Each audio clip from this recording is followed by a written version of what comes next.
За сайн байцгаана уу. За 11-р ангид векторын тэгшэнс координатын систем дэх хоёр цагийн хоорондох зай ба дундар цагийн координатыг олох сэдвийн бодлогод өгсөн. За эндээс нэг 3 бодлогыг тайлбарлаж өгье.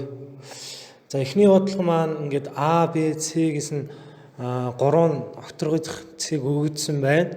Тэгвэл энэ 3 цэгээс ижил зайд алцлагдсан OX, Z хавтгай дээр орших цэгийн координатыг олох гэсэн бодлого байна. За тэгэхээр манай олгож байгаа цэгийг болохоор К гэж тэмдэглэжээ. За тэгвэл энэ цэгийн координатууд өвчих юм бол за энэ цэг болохоор OX, Z-гээс хавтгай дээр оршиж байна тийм үү. Тэгэхээр Y хавтгай бол байхгүй. Тэгэхээр X координат нь байна. За Y хавтгай байхгүй учраас Y координатыг тэг гэж авна. За тэгээд Z. За тэгэхээр ийм координаттай гэсэн үг. За одоо өгсөн нөхцөл ёсоор энэ К цаг болохоор А цагээс ижил зайд алцлагдсан гэдэг нь К цагийн хоорондох зай, К-гаас Б цагийн хоорондох зай, тэгэд К-гаас С цагийн хоорондох зай хоёр гуруулаа бол хоорондоо тэнцүү гэсэн үг. За тэгвэл К А цагийн координатыг олъё.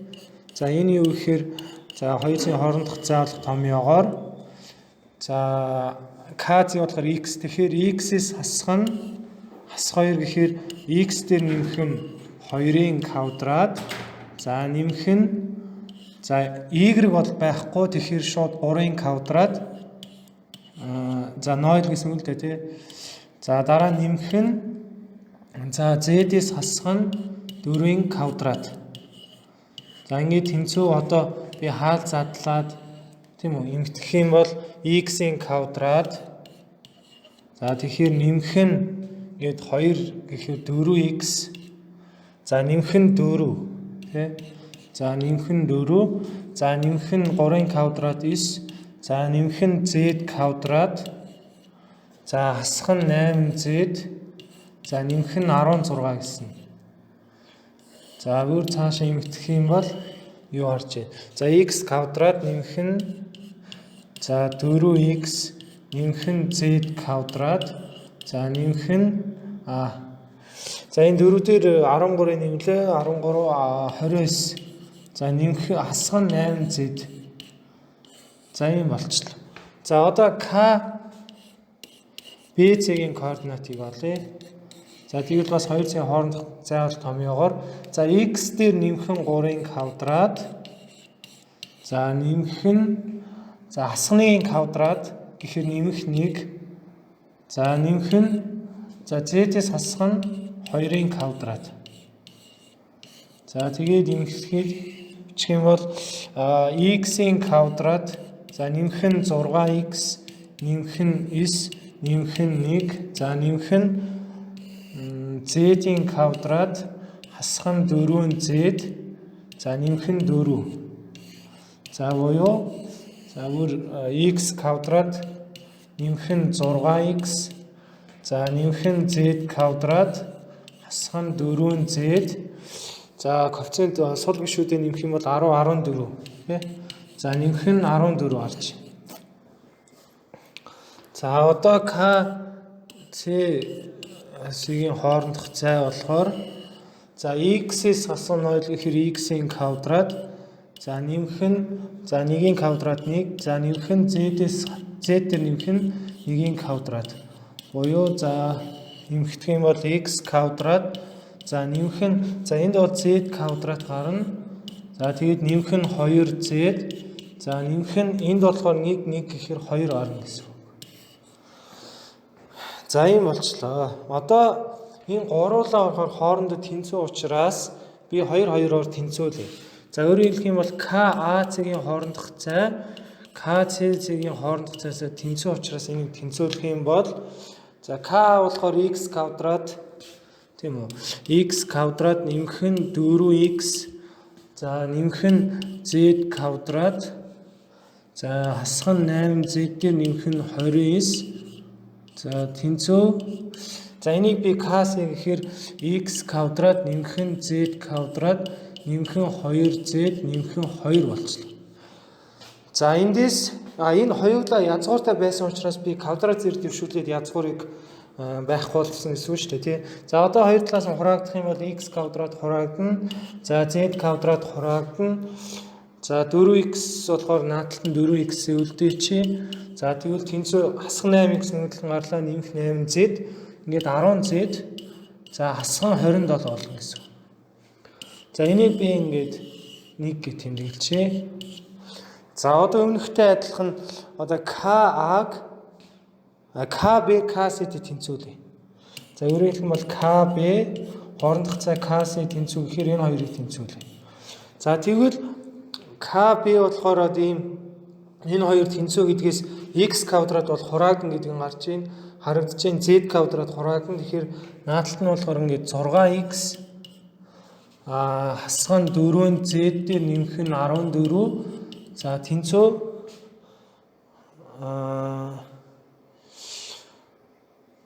тэнцүү энд болохоор 2z дээр нэмэх нь 2 үлдэж байна гэсэн үг тий. 2 үлдэж байна. За тэгэхээр одоо энэ 14 тий. Тэгэхээр энд болохоор 6x тэнцүү 6z. За нөгөө талын гарахаар хасгаар 2 болж байна тий. Хасгаар 2. За одоо энэ болохоор энд бол 6z. За одоо би энийг 2 гэж тэмдэглэж. За тэгвэл 1 ба 2-оос би тэнцвүүлж систем зохион гэсэн үг шүү дээ тий. Өөрөөр хэлбэл энд болохоор 4x тэнцүү 10z-ээс хасах 27 болно гэсэн. За энэ хоёр системчилж бодно гэдэг нь за би энийг 2-оор нэг дэх системийг бол 3-оор оржуулж. Тэгвэл юу гарч ирэх гэхээр 12x энд өвччих юм бол 12x тэнцүү 12z за хасах 24. За доод нь болохоор 12x тэнцүү 30z хасах 81 болж. За энэ хоорондоо хасчих юм бол за юу гарч ирж байгаа гэхээр за 30-аас 12-ыг хаслаа 18 z тэнцүү за хасах 81-ээс хасах нь хасах 24 гэхээр хасах 81-ээс 24-ийг хаслаа. За энд бол 7. За 57 орж ин тийм үү. За хасах 57 орж ин шүү дээ тий. Хасах 57. За энэ z тэнцүү хасах 57 хуваах нь 18. За 3-д хураачих юм бол хасах 19 хуваах нь 6 гарч. За энэ бол z координат нь тийм үү. За одоо би x-ээ олох хэрэгтэй. За тэгвэл 1 дээр орлуулчих тий. За 1 биш. Энд болохоор 2 дээр орлуулчих. За энэ 2 дээр z-ийн оронд хасах 19 хуваах нь 6 орлуулчих юм бол 6x. За тэнцүү 6-ыг нэржүүлээ хасах 19 хасах нь 12 тийм үү. Тэгээд 6x тэнцүү хасах 31. За x тэнцүү хасах 31 хуваах нь 6 болчих. Тэгэхээр манай олох цаа цэгийн үдийн координат ийм болчлоо гэсэн. За дараагийн бодлого.